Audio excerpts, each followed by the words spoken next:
श्री सीताराम। आज हम श्रीमद् भगवद गीता के अध्याय 1 का श्लोक क्रमांक 2 का विस्तृत वर्णन करने का प्रयास करेंगे। कल हमने अध्याय 1 के श्लोक क्रमांक 1 का विस्तृत वर्णन किया था। वो आपको प्लेलिस्ट में मिल जाएगा। आप वहाँ पर देखें कि उसमें जो वर्णन किया गया है उसमें कहीं कोई त्रुटि तो नहीं रह गई है। इससे आपका भी ज्ञान बढ़ेगा और मेरा भी। मैंने अपनी जितनी मेरी बुद्धि में आया मैंने उतना बताने का प्रयास किया है और आज भी हम आगे यही करेंगे। 700 श्लोकों का वर्णन हम करेंगे क्रमांक से, एक दिन के साथ में एक, और जितना विस्तृत हो सकेगा सभी पक्ष उसमें देखने का प्रयास करेंगे। तो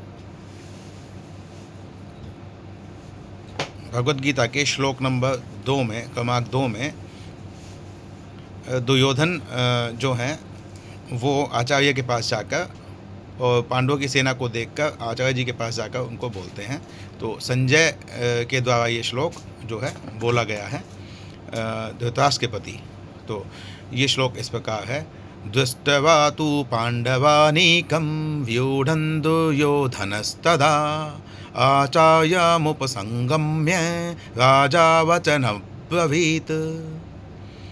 तो साधारण भाव तो ये है कि संजय धृतराष्ट्र को कह रहे हैं कि दुर्योधन ने पांडवों की सेना को देखा और उस सेना को देखकर राजा दुर्योधन आचार्य के पास यानी द्रोणाचार्य जी के पास में गए। अब इसमें कुछ ऐसे पक्ष हैं जिस पर हम बात करना चाहेंगे। पहली चीज़ कि ये पक्ष इस प्रकार है कि दुर्योधन जो है वो अधर्म के पक्ष में था। वह भी जानता था कि वो जो कर रहा है वो स्वार्थ के वशीभूत होकर कर रहा है, वो शास्त्रीय मार्ग नहीं है। जो वो कर रहा है वो धर्म का मार्ग नहीं है। इसीलिए वह चिंतित था, व्यथित था। इसीलिए उसने वहाँ पर सेना को देखा, वो चिंतित हुआ, क्योंकि वहाँ पर जो सेना थी वो एक व्यूह रचना में खड़ी हुई थी। और दुर्योधन ने जैसे ही वो व्यूह रचना देखी तो उसको लगा कि ये जो व्यूह रचना है इससे हमें नुकसान हो सकता है, और इसी वजह से वो आचार्य के पास गया ताकि वो भीष्म पितामह को इस व्यूह रचना से अवगत कराएं। जबकि भीष्म पितामह भी उसी युद्ध क्षेत्र में खड़े हुए थे और द्रोणाचार्य भी उसी युद्ध क्षेत्र में खड़े हुए थे, लेकिन दुर्योधन को ये लगा कि सिर्फ वो वो उस व्यूह रचना पर ध्यान नहीं दे रहे हैं। और दुर्योधन ने उसको, क्योंकि दुर्योधन उस युद्ध को जीतना चाहता था, इसीलिए उसको ये लगा कि किसी ने नहीं देखा हो तो मैं जाकर आचार्य को ये व्यूह रचना बताऊँ।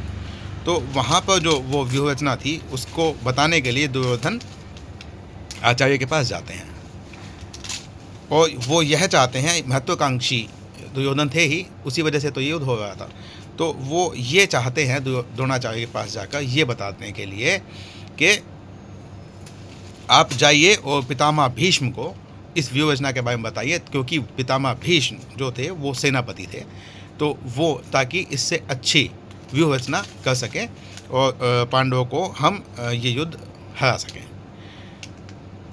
अब महत्वाकांक्षा बढ़ जाने के कारण, और यहाँ पर संजय ने दुर्योधन को राजा कहकर क्यों संबोधित किया, यह भी एक प्रश्न उठना ही चाहिए। क्योंकि यहाँ पर राजा तो धृतराष्ट्र थे, लेकिन धृतराष्ट्र का मत तो ये युद्ध नहीं था। धृतराष्ट्र को पुत्र मोह में इस युद्ध का निर्णय लेना पड़ा। तो यहाँ पर संजय ने ये बात कही, इसमें दो अर्थ निकलते हैं। एक तो संजय जो थे वो एक महात्मा पुरुष थे, तो जो महात्मा होता है वो सबको सम्मान दे के ही बात करता है, इसलिए यहाँ पर उन्होंने दुर्योधन को राजा कहकर संबोधित किया। एक तर्क ये है, लेकिन जो दूसरा तर्क है और ज़्यादा प्रासंगिक जो तर्क है वो ये है कि ये बात व्यंग में भी कही गई है।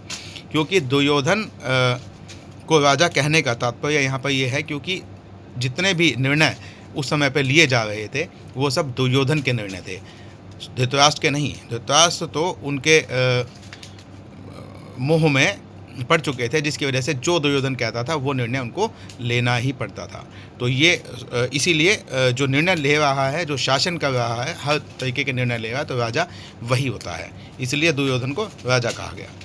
अब इसमें एक प्रश्न ये भी उठता है कि अगर दुर्योधन राजा थे तो वो चाहते तो द्रोणाचार्य को या भीष्म को अपने पास बुला सकते थे और वो उनको आना ही होता, क्योंकि वो अपने कर्तव्य से बंधे हुए थे।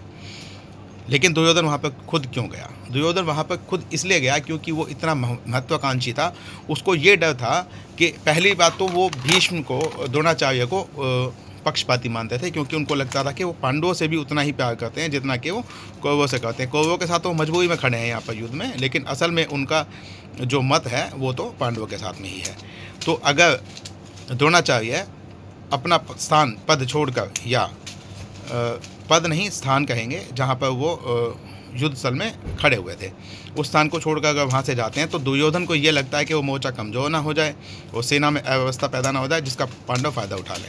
तो इसीलिए महत्वाकांक्षा अधिक होने के कारण दुर्योधन स्वयं वहाँ पर गए। तो सार ये है कि दुर्योधन को सिर्फ ये लगा कि इस युद्ध को मैं ही देख रहा हूँ, मैं ही समझ रहा हूँ, और द्रोणाचार्य और भीष्म पितामह इस युद्ध को नहीं देख रहे हैं। इसलिए उस स्थिति से अवगत कराने के लिए दुर्योधन को अपना स्थान छोड़कर खुद वहाँ पर जाना पड़ा, जबकि उसी युद्ध स्थल में सब लोग खड़े हुए थे, उस व्यूहरचना को देख रहे थे।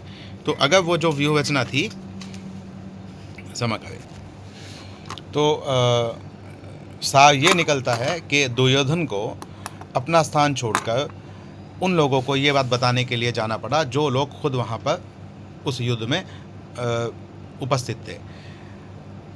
होता ये है, या होना ये चाहिए कि अगर वो लोग वहाँ पर युद्ध में उपस्थित ना होते तो दुर्योधन उनके पास जाकर उनको ये बात बताता तो समझ में आता, क्योंकि जैसे कि संजय धृतराष्ट्र को बता रहे थे, क्योंकि धृतराष्ट्र वहाँ पर उपस्थित नहीं थे, धृतराष्ट्र को नहीं पता था कि क्या चल रहा है, वो नहीं देख सकते थे। तो ऐसे ही वो जो दुर्योधन ने जाकर उनको जो बताया, तो दुर्योधन मोह में और चिंताग्रस्त इतना अधिक था कि वो सही और गलत का निर्णय नहीं कर पा रहा था। इसीलिए ही दुर्योधन को अपना स्थान छोड़कर द्रोणाचार्य को जाकर ये बतलाना और उसकी ये आशा करना कि द्रोणाचार्य जो हैं वो भीष्म से, पितामह भीष्म को जाकर ये बोलें कि व्यूहरचना दिखाएं और उससे अच्छी बड़ी व्यूहरचना की जा सके ताकि दुर्योधन इस युद्ध को जीत सके।